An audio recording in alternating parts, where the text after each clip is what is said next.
Kind of. So let's just go ahead and do a review. So 2021 has been dedicated to T, the complete practice.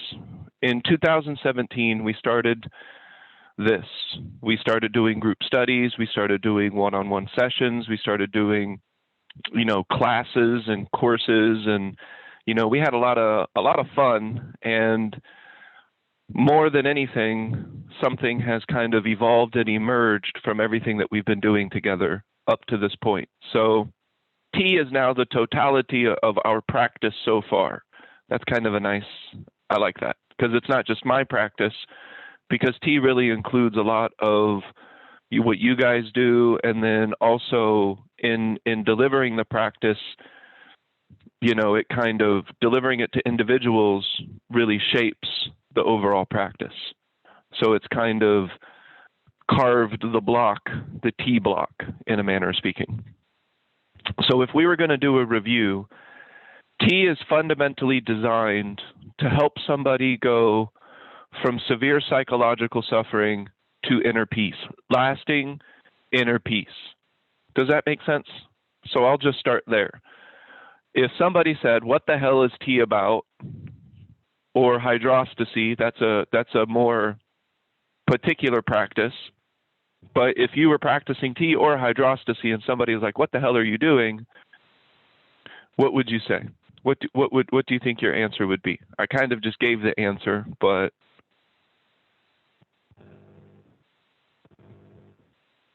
Gene, what would you say? Or Shayna, what would you say? What would you say that T is for? What are we doing it for? Oh, for peace, yeah, for peace of mind, and reduce unnecessary.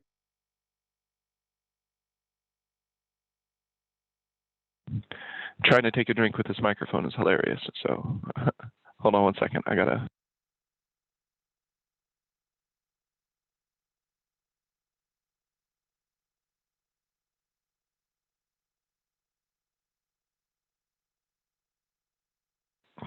Yeah, I think that's a good answer too. So enjoying your life more, connecting to your life more, living your life more, and creating more peace. So we're very specific in this practice. Very few, if any, of these terms are just floating in the air, lacking definition. So peace, the way that I use the word, has clear definition. A mind that is not kicking itself in the face. So, and we've gone into that. Hey, Lauren. Hey, Mike. Hey, Carly. I see your name is Fly. Mike. Thanks for hanging out. So we're just doing a quick review. So T is now a complete practice. T is really designed so that an individual, especially with hydrostasy, well, no, not especially, but maybe more especially with T, but so T is a practice that could help somebody go from severe psychological suffering to lasting inner peace. Everything that comes from inner peace is also there, but I don't sell virtues. So I will tell a person why this practice creates peace, and we can be very specific about that. But moreover, this practice is really something that somebody could just pick up wherever they are, and they could kind of run with it. So, maybe Jerry, she's done a lot of background research. She's been studying, I'm putting in air quotes, spirituality. She's been studying that for a while, and she's just ready to embody mindfulness. And so she just hits the ground running, and she just jumps into some counterbalance. That's cool. Let's take a trucker, and I'm just kidding. That's kind of an indoor and inside joke, but trucker Mike, who has never sensed into his body a day in his life, and we may need to start with the basic alignment because, yeah, some men, I'm just using men as an example. There are many examples, I'm sure, but some men, they're just not real. That's not a very manly thing to do. You don't get to the head of the lunch line by sensing into your internal body. So, gotta be tougher than that. So, the bottom line is that this practice, I believe, could potentially meet any person where they're at. right? So T is making itself available. It's not necessarily trying to meet everybody where they're at, because that would be impossible, but it is very available.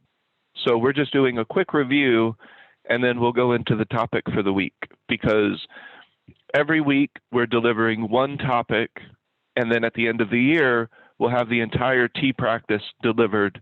And then also, and we'll talk about this more at the end, but I'm going to teach full time for the rest of the year. So we're going to be able to dive into topics a little bit quicker this year. So if this year you were looking to embody mindfulness and, really develop lasting inner peace, this is the year to do it with me, because we're going to really hit the ground running here. Yes, Jerry, go ahead. I see you have your hand up. Question, comment, concern? Question. Okay. The question that you just asked a minute ago was one that I woke up with. John's brother is staying with us. He got here yesterday. And I mentioned something about getting up for class at 7.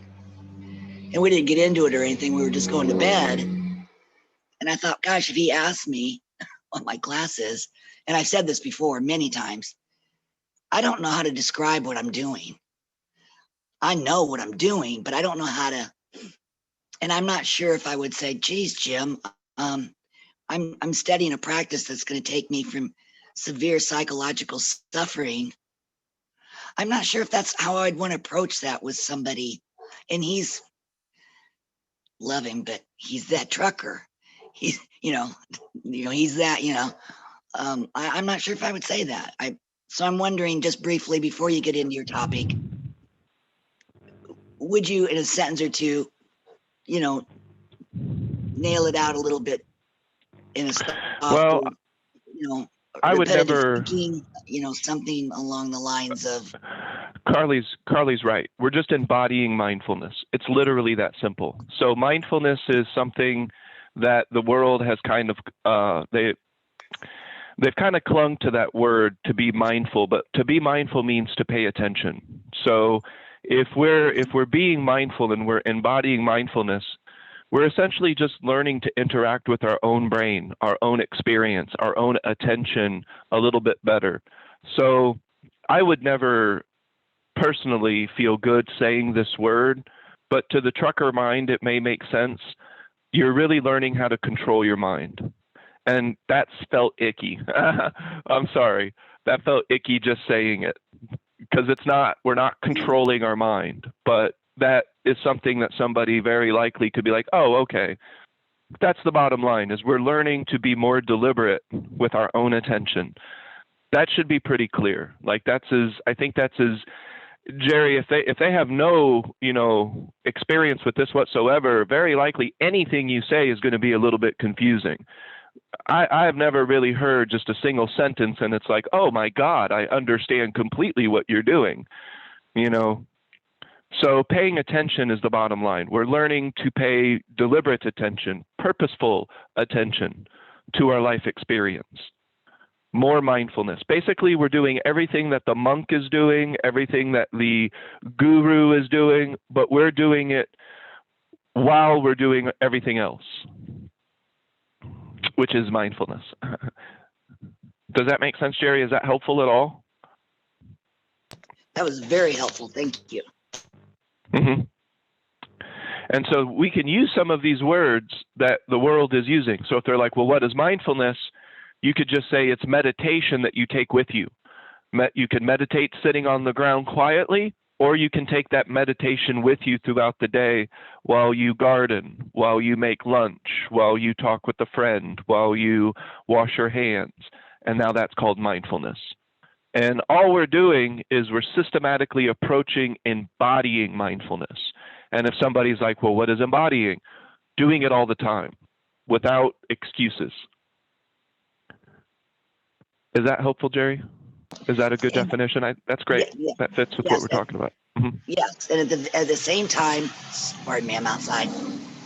And at the same time, all these mindfulness practices are what slow the thinking mind down. Would that be accurate? Well, it is accurate in a very you know, yes, to talk to the trucker, yes. But, you know, the way that we're looking at it, we can only, we have this attention. And while our attention can split, and, you know, we would call that multitasking. We can put our attention in multiple places at once. So while we can split our attention, you could look at it like this. You only have so much. You have this one attention, and while you can split it 2 degrees, you're paying attention to something. So really, this practice is learning to either split it on purpose or focus it on purpose, or to do both simultaneously on purpose. That's really what this practice is. Is that helpful, Jerry? Yeah.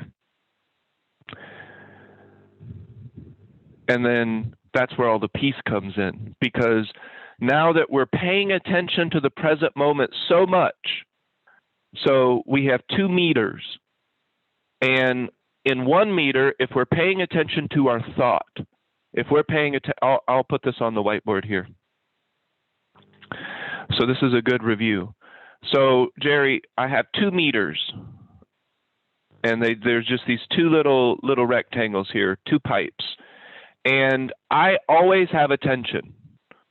So unless I'm in a dreamless sleep, or I've been knocked out and I'm in a dreamless knocked out, then I am paying attention to something. If I'm dreaming, I'm paying attention to my dream. If I'm talking to myself, then I'm paying attention to the talking to myself. Is that okay? Can we agree on that? Yes. So you are either paying attention to your own thought and you're kind of filling that meter up, or you're paying attention to the world around you and you're kind of filling that meter up. You can kind of fill both at the same time as well, because you can pay attention to the world around you while thinking a little bit. That's also possible. So it's not like it's automatically one or the other, but definitely the more that we pay attention to the world around us, we fill up one more than the other. Does that make sense? So now, this, we could label this one thinking, or it's really just a certain type of cognition. You could be visualizing as well, but so we'll put thinking there, and we'll put paying attention here. I'm going to even go so far to say on purpose. And if you want to make sure it's on purpose, deliberately intend it beforehand. And then you will know whether your deliberate attention is really deliberate or you're just making shit up. So by definition, or actually by mechanics of the human mind, these are the mechanics of the human brain. The more that we pay attention on purpose to the world around us, the less we can simultaneously pay attention to our own thought or to other people's thought. It gets really hard to listen to somebody talk about dumb shit when we're busy connecting to the vibrancy of the world around us. You might need a little deliberate folly for that. So does that make sense, Jerry? For most of our lives, we have been unconsciously basically flipping this dynamic around, so that this one is pretty much all the way full, because we spend all of our time thinking, trying to control, comparing, contrasting, trying to figure it out, thinking about ourselves, thinking about others, thinking about our desires. And before you know it, you have really paid attention to the world on purpose, maybe not at all. You may have just interfaced with the world around you with muscle memory, working memory, and long-term memory. So Mike is in a forest. If he has ever been in that forest before, he could think dumb shit the whole time, still interact with the forest because he's still walking on the path. He still understands what trees are. He doesn't have to relearn what trees are, so that's working memory. He has muscle memory, so he's still able to walk. It's not like he needs to think about the process of walking, although when we put attention on the process of walking, we have fox walking. But he doesn't have to. He could think dumb shit the whole time he's there, and he never purposefully interfaced or interacted with the world around him. Purposefully interfacing and interacting feels different than abstract, accidental, kind of tumbling in and out. That's different. Has a very different feeling. And I'm sure by now in this practice, we've all felt the difference between deliberate and abstract, not on purpose, accidental, habitual. It feels very different, which is one reason I would have told Mike before you entered that foresty area, enter it with a note card or at least some sort of bank of tricks of attention. I would have never entered that forest area without a plan. And my plan is, where am I going to put my mind? And so now that could get a little bit towards hydrostasy, where I tell you exactly what I would have done. I would have never entered that foresty area where Mike is at without deliberate points of attention for me to maintain on purpose that I had deliberated on beforehand. I may find a new trick of attention while I'm in the forest. Maybe there's an owl, and I didn't plan on there being an owl, so now I start paying attention to the owl. That's okay. I just added a new trick of attention that I didn't deliberate beforehand, but I still got a very valid toolbox ready to go in case I just find myself idle, if that makes sense. So we are establishing a balance between thinking and deliberately paying attention, yes. But the caveat is we've been spending so much time thinking that in order to create a new balance, in order to create a balance, we really got to turn up the paying attention. We can't half-ass it. That's why we have to embody it if we really want to get lasting, perpetual flow and inner peace from this practice, which is possible. And learning. I'm learning. I learned from my interaction at the dispensary, just like I learned from my interaction at the movie theater, and I continue to learn. So that's what this practice is also about. Hydrostasy is about essentially learning to adapt, not learning to control, not learning to manipulate. You're just learning to adapt to the world around you so that you can continue to learn, continue to grow, and continue to essentially evolve.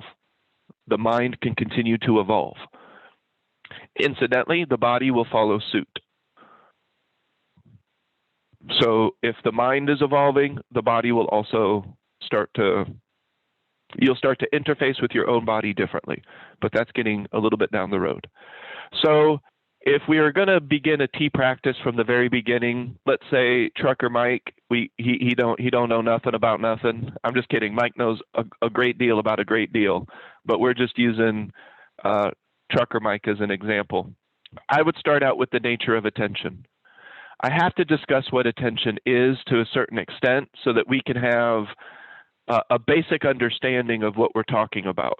This practice is using attention. It is directing attention. So Jerry, if this was your very first day, if you were trying to describe to your husband what the hell we're doing, start with the nature of attention. Otherwise, you can't talk about anything. I mean, we can't really jump to these topics in warrior training and seers training, or the seers practice and hydrostasy until we first talked about the very nature of attention and then tricks of attention. What are we doing with attention? Does that make sense? So if this was Mike's very first introduction to tea, and he lived in Champaign, and we were going to do a little gestalt, and we were just going to go for a walk in the forest, and I'll describe the practice as we do it. We would do a little fox walking in the forest, and I would describe what fox walking is while we do it. And a big part of that description would be the nature of attention and what we are doing with it. So the nature of attention, it is directional. We all have it. It is timeless. It does not age. It's always moving, but doesn't feel like it's moving at all. It feels like it's still, yet it also feels like it's constantly moving. It's this interesting timeless thing. We're looking at the nature of infinity when we're looking at attention itself. So it can get a little bit tricky.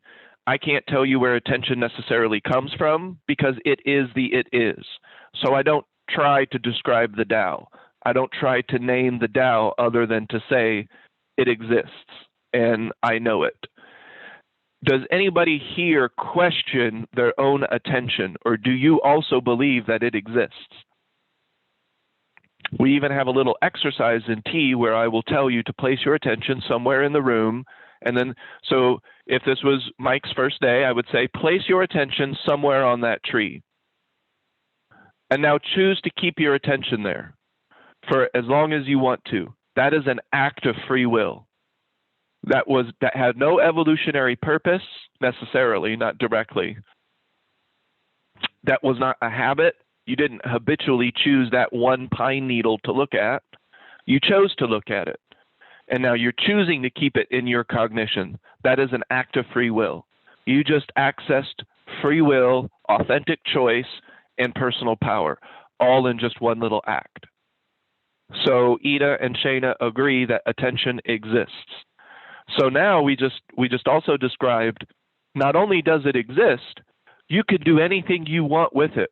Literally, you can place your attention anywhere at any time.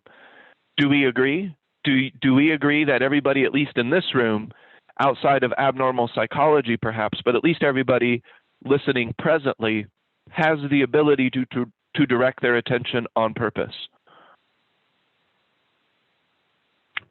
So we have talked about asset, which is active and selective sensory engagement theory. Oh, those weren't an organized three, Jerry. I don't know. It's an act of free will, personal power, choice, authentic expression. That was the one. Got it. Thank. It is an act that is not trying to control. You can never control your own attention. There's no such. You can't. You're it. You've never been without it. You've never been separate from it. So in any form or fashion, anything that you would consider you is intrinsically tied to your attention. So for example, Gene, you can stop thinking, can't you? At least for a moment. Okay. So at least for a moment. So we could say that you are not just your thought. We can use simple geometric proof. You went a moment without thinking, but yet you're still you, right? Have you ever gone a moment without your attention? Of course not. Not that you can recollect, because of course you can't. So you've always had this attention. You've always been intrinsically connected and tied. You are it. It doesn't age. It has no memory necessarily, not attention itself. Ageless, timeless, all pervasive. So in a manner of speaking, Jerry, we can never exercise force over attention because we are it. There is no subject and object. There is no subject to exercise force over an object. Since we are it, we can simply choose which direction we want to go. Does that make sense? Now, the mind loves to create context, subject and object. So the mind has created subject and object, and that's okay. We can interact with that just fine, and we don't have to declare war on our brain for doing that. Does that make sense? Another example of subject and object would be comparing and contrasting. Because you need something to compare to and to contrast to, so you would need a subject that is making the comparison and an object that is being compared. You are your attention. You've never been a moment without it, so you can't. There is no object to control. You are it. It's just you are it. So just decide which direction you want to go on purpose. It's more of a directional, flowy thing. Attention is always flowing outward. That flow can either be abstract and habitual and unconscious, or that flow of attention and consciousness can be on purpose. It can be willful. Yes, Gene, what were you going to say? I was just listening to the direction is outward, but I find myself sometimes the direction of attention is inward, so. Correct. Yeah, so when direction of attention, you're right. No, it's not always outward, but when the direction of attention is inward, that's the psychosis that the human being has entered into, because their mind is almost always, their attention is almost always turned in on their own cognition. So you're right. That flashlight has been turned in. making them dumb, deaf, and blind to the world around them, but yet they're still able to drive to work. They're still able to walk through the forest. They're still able to walk from point A to point B because they're interfacing with memory. They're not interfacing with active, selective attention, which is what we're doing. Does that make sense, Jerry? Is that helpful? Very much, very much. All right, we've talked about the nature of attention, we talked about tricks of attention, and then it's super duper duper incredibly important to talk about the golden mean principle with this practice, because in the world today, they like to cherry pick. This obsession is a good obsession. It's your career, but this obsession is a bad obsession. It's biology, you know? So we have good obsession and bad obsession. We have good habit and we have bad habit. We have good this and bad that. See, I don't see this practice. This isn't a practice that is steeped in belief. It is built around principle, not steeped in belief.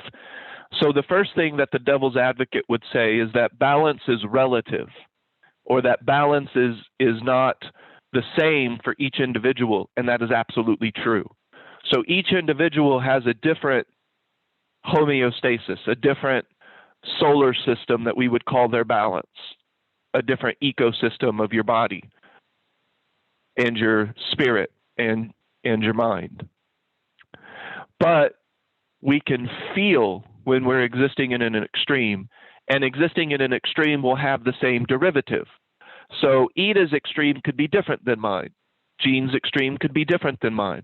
But the extreme will always lead to suffering if we give it time, and especially if it's expressed. So what I mean is that Jean could get attached to a dog and he could transition before the dog. So then he never felt, you know, what it's like to be removed from the object of attachment, which is where the suffering would come in.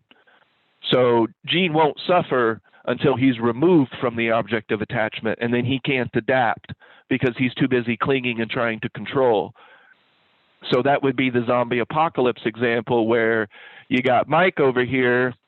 He ain't missing a beat. He's changing everything. He's doing what he needs to do to survive. And then you got Gene over here complaining that he doesn't have running water and that he doesn't have toast in the morning and eggs and, you know, everything that he's come to expect.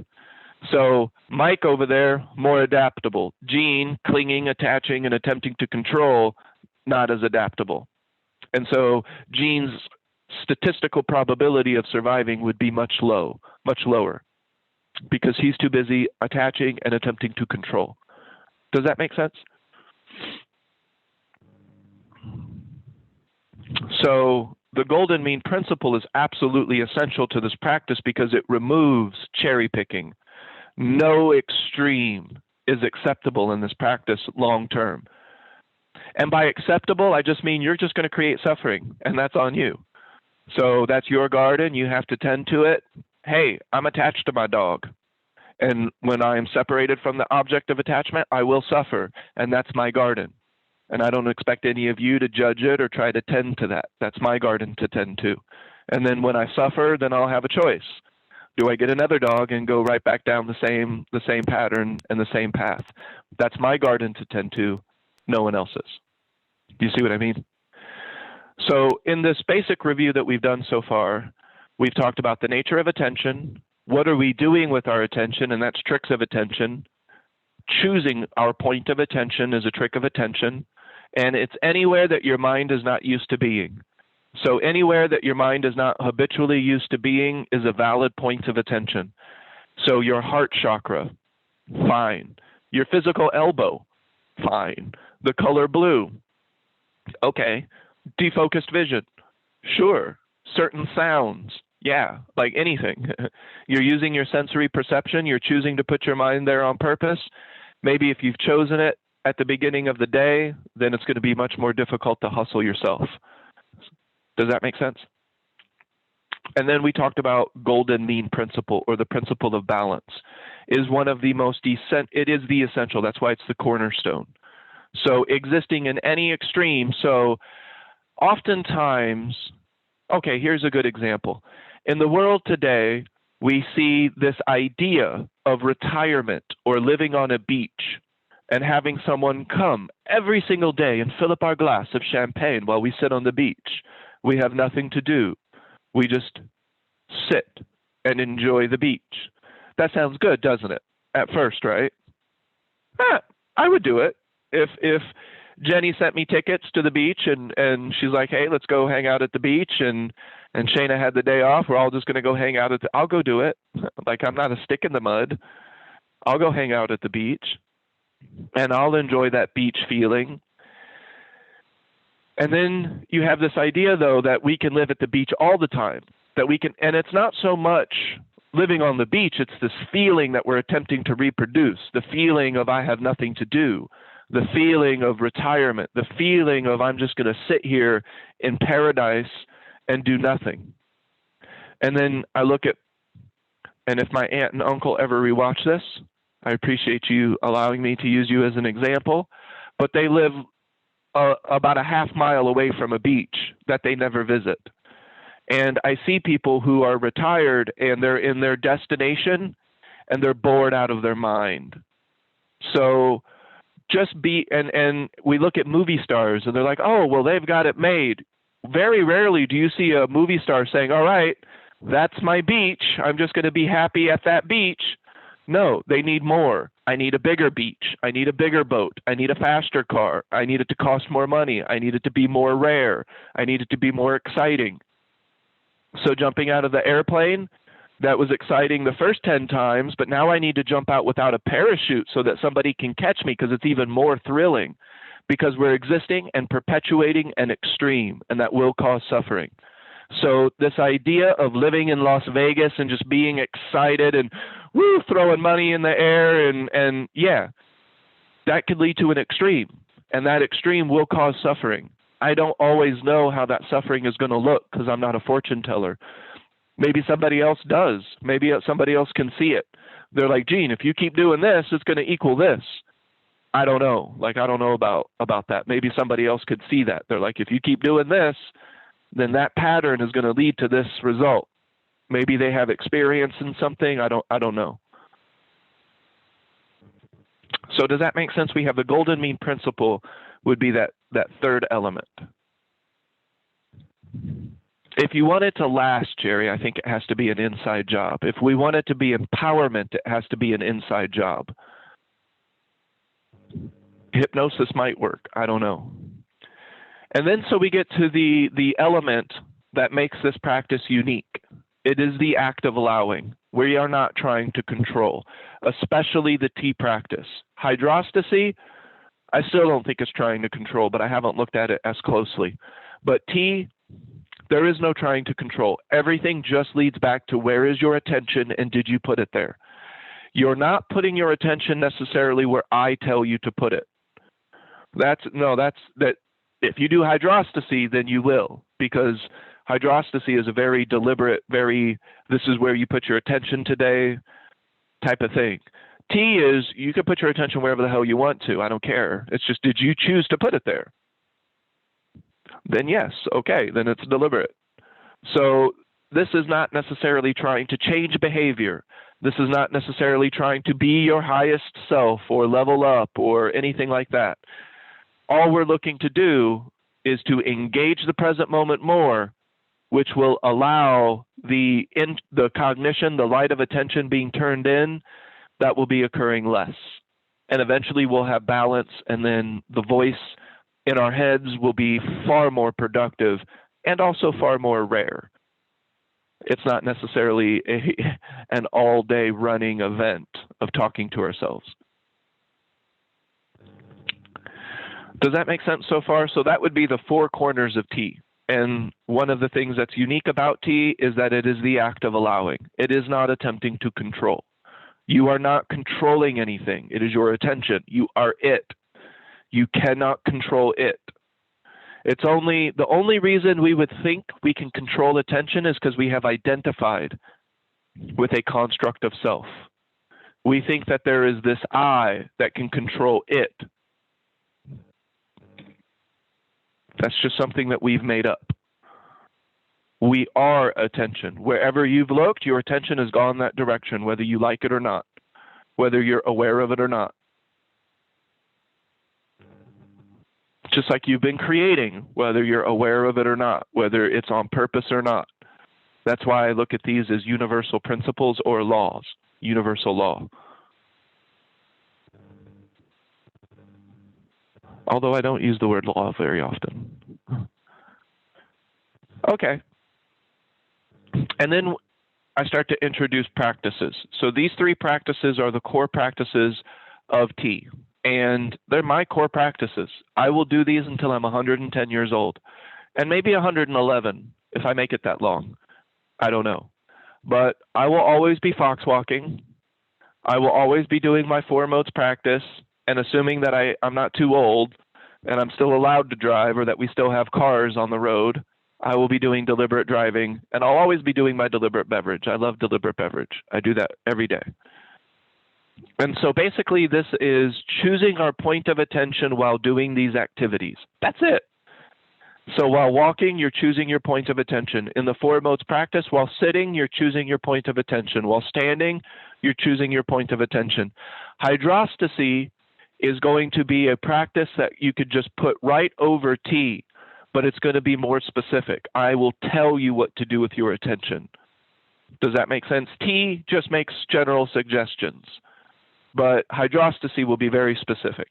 If you're looking to recreate this hydrostatic effect, the effect of balance, operating within balance, well, we may not be mindful, but we are attention. What do you mean by that, Gene? Could you explain that? Yeah, I think, well, it just came to me that attention is what we are. We may not be aware of where our attention is. We may, it could be anywhere.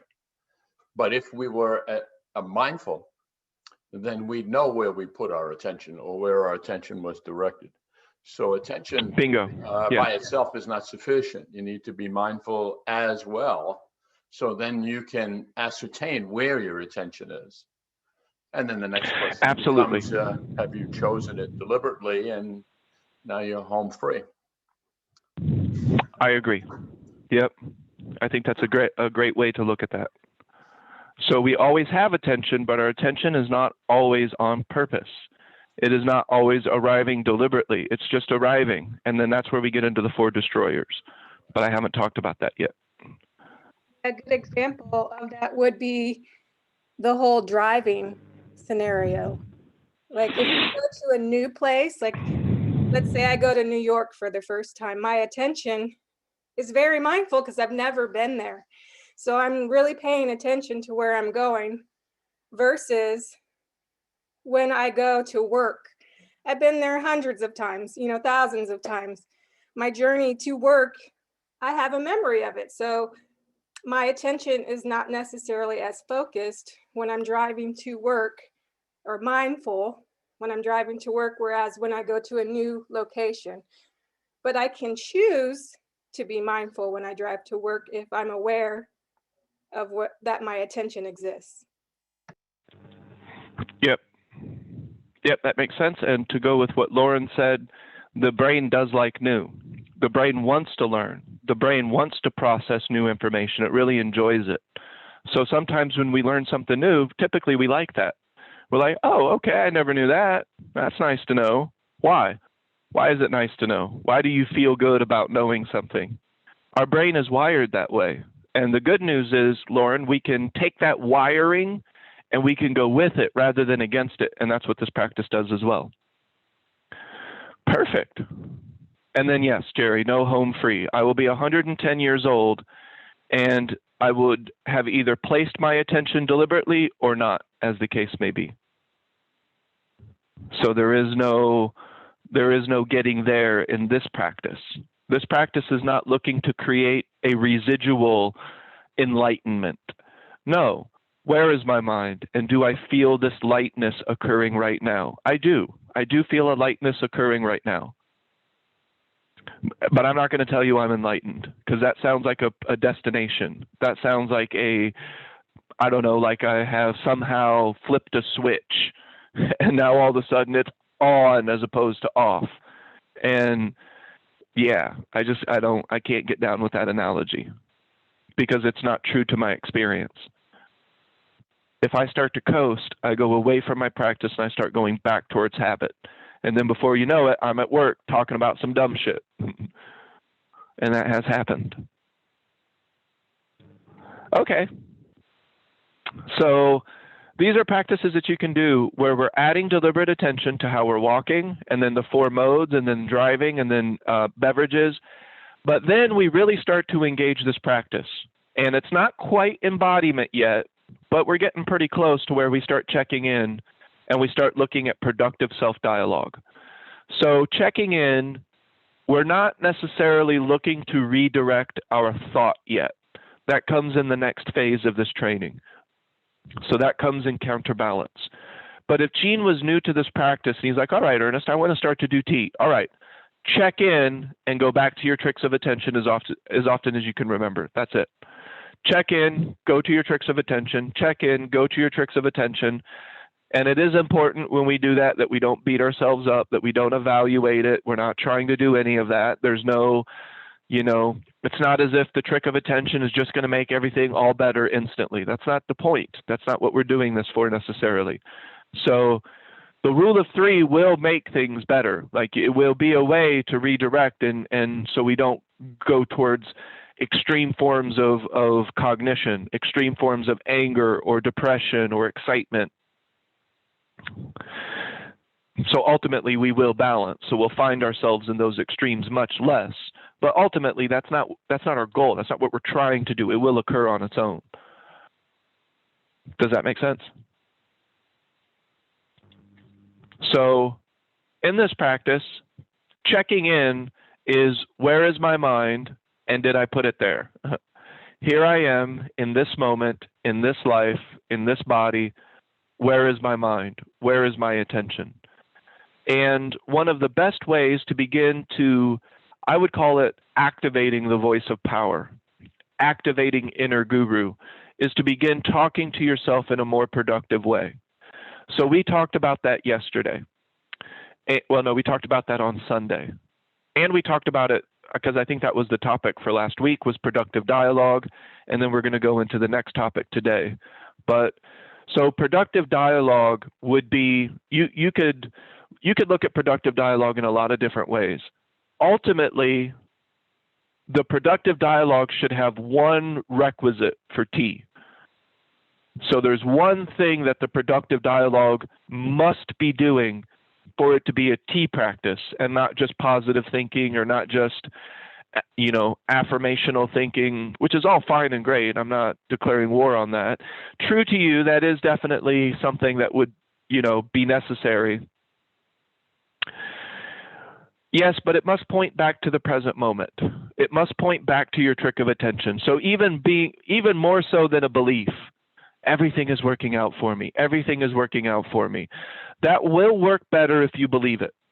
So if Ida believes that everything is working out for her, that may work better than for Gene, who's getting punched in the face while saying it, because it's not working out for him right now. So he's not believing it. That's true. I get that. So if we're going to use that type of affirmation or that type of mantra, yes, believe it. That's better than saying something you don't believe, because then that's meaningless. That could get to a point where you're leaking power with that, and that's not what we want either. So ultimately, what you're telling yourself just needs to point back to the present moment in your tricks of attention. That's the key, that it must do that. If you believe it, great. If it's positive, okay. I'm not throwing the baby out with the bathwater.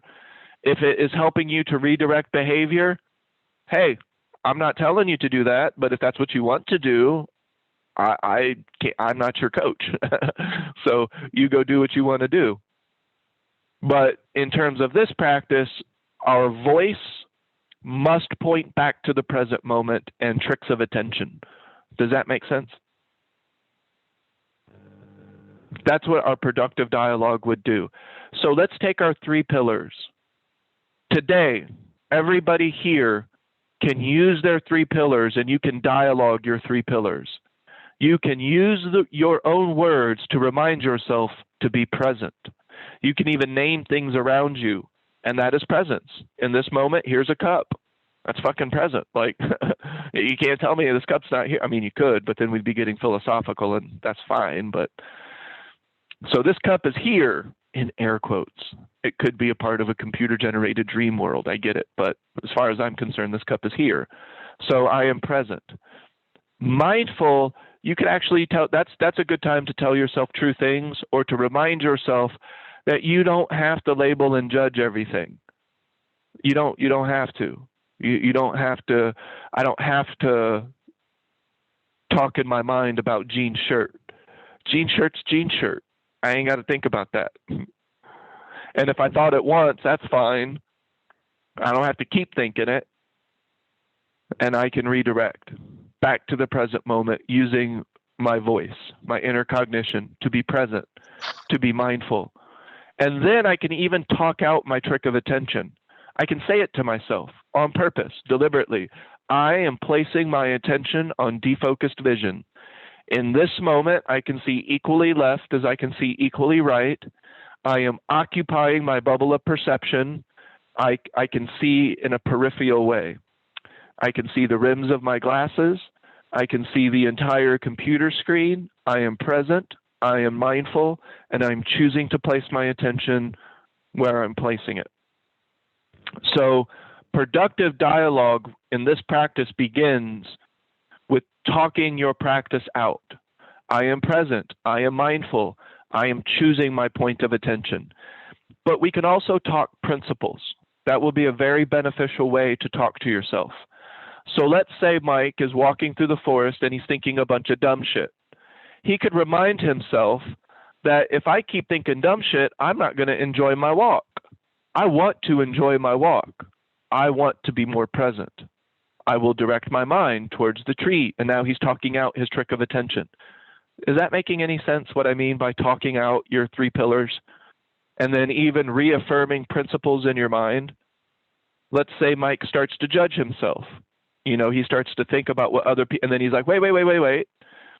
No, this is my walk. I don't even know what they're thinking. It is pointless for me to go around. So now he's reaffirming, and I call it reaffirmation, but it's reaffirming principle that you can see now. So when I talk about affirmations, I don't mean affirmations of the future. I mean affirmations of the present moment. What's what about right now? In this moment, I do not have to think about what other people are thinking about. I don't. That's a true thing. Does that make sense? And then I can go back to my practice and I can talk about my tricks of attention to myself. Yes, Mike. It's making sense. One thing I wanted to ask about just like one click ago was the cup is there, and then you would say you are the cup. That's where it goes off. Like if you just get that the cup is there, you don't think too much about it and it's there, that's fine. But then if you are the cup and you have no separation, that's like a different understanding when you can be connected to all of it and you're moving around that object. Can you speak on that? Well, I'm using the cup as an analogy for self. Your memories, your likes, your dislikes, that is a part of our experience. And if I continue to give this cup my attention, I will attach to this cup. I will start to identify with this cup as who I am. And that is what Eckhart Tolle calls ego. That's what Buddha says is the source of our psychological suffering, is because we have identified with this cup as who we are, our likes, our dislikes.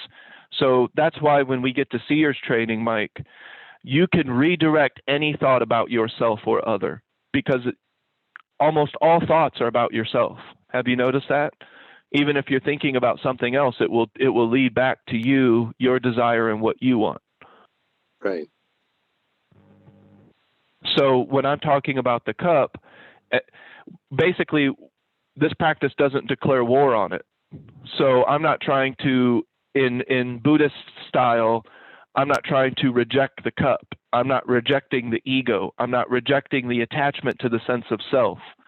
Rather, I'm working with it than against it. Does that make sense? That does. You're not excluding it. It's encompassing. You're not only it, but it's part of you.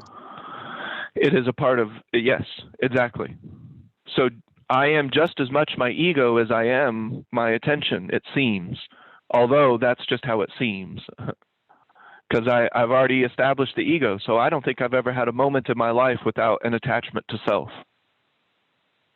Not that I can remember. So no, this isn't a practice that is trying to dissolve the self. It's not trying to detach. This is not a practice of no mind, because I don't know what that is. There's a lot more going on in my mind than just words. No words, yeah, I can get down with that. There's oftentimes in my mind where there's no words, but I'm always doing something in my mind. I am processing, I am learning, there's muscle memory being expressed, there is working memory being expressed, there is long-term memory being expressed, and that's all happening. So my mind is regulating my heartbeat without my permission, but it's still happening. So I've never had no mind. I don't know what that is. Even when I'm asleep, my mind is still doing something. It's regulating my sleep. So my brain and my mind are always active until it's not. And then that's something totally different. That would be the discussion towards the end. We'll have the discussion on defeating death. But what was that? That's the next course. Yeah, the next class. Yeah, that's the next course. Yeah. No, I say got it in the description there. There's a lot of words about a lot of things, but it's in the feeling behind it. I mean, that's what came up for me there. Mm-hmm. Were you going to add something there, Jerry? I saw your mic went temporarily. I just was thinking about the same thing this morning in a different way. It came up for me that this feeling we talk about, the feeling, my mind, it gives me that feeling. I'm getting the feeling from my mind. I mean, my body feels, I feel my body, but this sense of peace comes from my mind. I mean, yeah, again, back to deliberate choice. Yep. But it's always coming from the mind.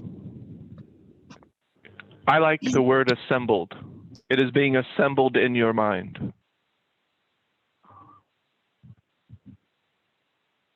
So the feeling of peace is being assembled in your mind. The feeling of connectedness is being assembled in our mind. So does that make sense, Jerry? Yes. And again, I'm going back to that feeling. You know, sometimes that feeling is just really powerful. Of course. Yeah. I mean, it's, you know, sometimes when you get into that feeling and it can just, you know, the simplest thing, just the quiet, but you can feel the enormous energy and power of it. Not sensationalizing, but sometimes feelings, it's like your whole body just gets healed for a moment, or just, it's hard to explain, but there's different intensities sometimes. Yeah, makes sense. All right, so where does that leave us now? So now is the golden line intro. So did all that make sense? So does our review make sense where we're at so far? And we had 13 total topics, and then we go into basic alignment, counterbalance. Counterbalance is where we'll start talking about the rule of three, the 3-strike rule, cognitive redirection therapy, and embodying the 4 factors of embodiment, stuff like that. So are there any questions up to topic number 9? And then we can start with topic number 10, which would be the golden line intro.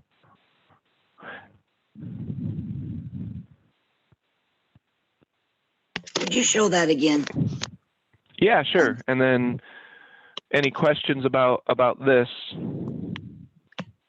Because you had the golden mean and then the golden line. Golden mean is I stole that from Socrates, though. Remember, so that's where that came from.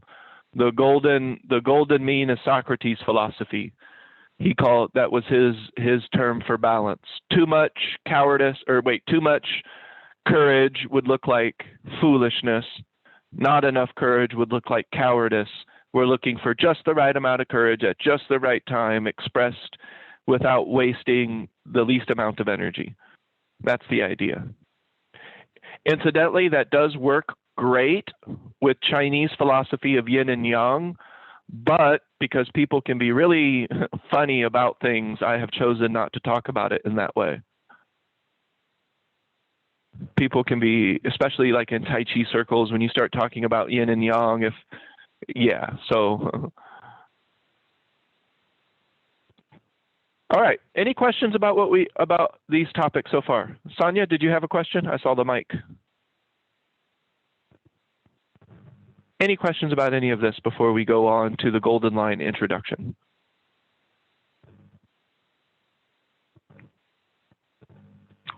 Incidentally, if I were to take somebody through a one-on-one path, I would give them two options. One, we could do T. Two, we could do hydrostasy. And hydrostasy can go side by side the T practice. You could put hydrostasy right over the T practice. Hydrostasy is exactly what I myself have done and what I do. T is kind of an outline. It's kind of a general thing that you can fill in the blanks. If Gene wants to fill it in with tennis, he can fill it in with tennis. If Ida wants to fill it in with swimming, she can fill it in with swimming. If you do hydrostasy, you're going to be doing some standing meditation, some sitting meditation, and some moving meditation that looks like Tai Chi, because hydrostasy is very specific. But I'm giving people both. It's not one or the other. I'm gonna provide both. Does that make sense? All right, any questions, comments, or concerns, and then we'll move on about these first few topics. Really important topics. Like these, there's so much in just these first 9 topics. I could understand if there's still some lingering questions. Okay. All right, so I'm going to stop that recording. Yes, I would like an email